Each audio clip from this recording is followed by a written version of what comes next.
নির্বাচন কমিশনের বিশেষ সংশোধনী নিয়ে এবার সরব হলেন রাহুল গান্ধী। তিনি বললেন যে মহারাষ্ট্রের মতো বিহারেও নির্বাচন চুরি করতে এসেছে কমিশন, নির্বাচন চুরি করতে নতুন ষড়যন্ত্র শুরু করেছে নির্বাচন কমিশন, বললেন রাহুল গান্ধী।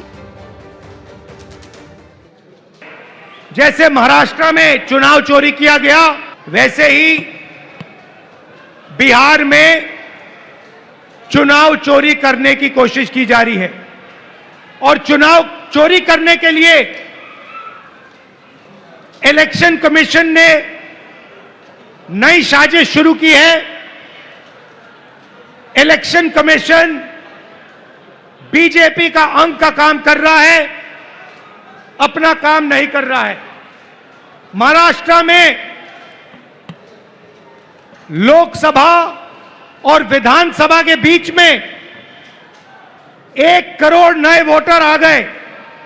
आज तक किसी को नहीं मालूम ये वोटर कौन थे और कहां से आए।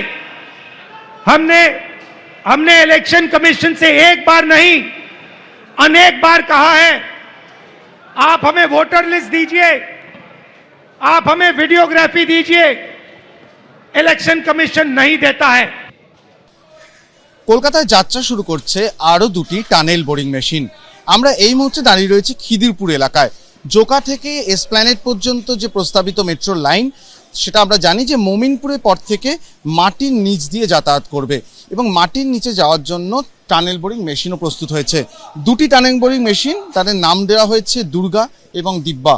90 মিটার লম্বা 650 টন ওজনের এই দুটি টানেল বোরিং মেশিন কিন্তু তৈরি হয়েছে চেন্নাইতে, তামিলনাড়ুতে তৈরি হয়েছে ভারতীয় প্রযুক্তিতে। এবং সেই টানেল বোরিং মেশিন সেখান থেকে কিছুদিন আগেই কলকাতায় এসে পৌঁছেছিল। অবশেষে আজকে তারা যে খনন কার্য সেটা শুরু করতে চলেছে। দুর্গা যে খনন কার্য শুরু করবে সেটা আজ থেকে, কিছুদিনের মধ্যে দিব্যাও তার কাজ শুরু করে দেবে।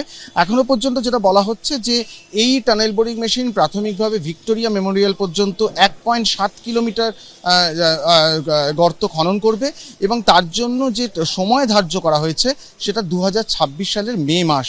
এবং তারপরে বাকি অংশ আবারও টানেলিং করবে, সেটা ভিক্টোরিয়া মেমোরিয়াল থেকে পার্ক স্ট্রিট পর্যন্ত 950 মিটারের মতন রাস্তা, যেটা শেষ করার সময়সীমা রাখা হয়েছে 2026 সালের ডিসেম্বর মাস।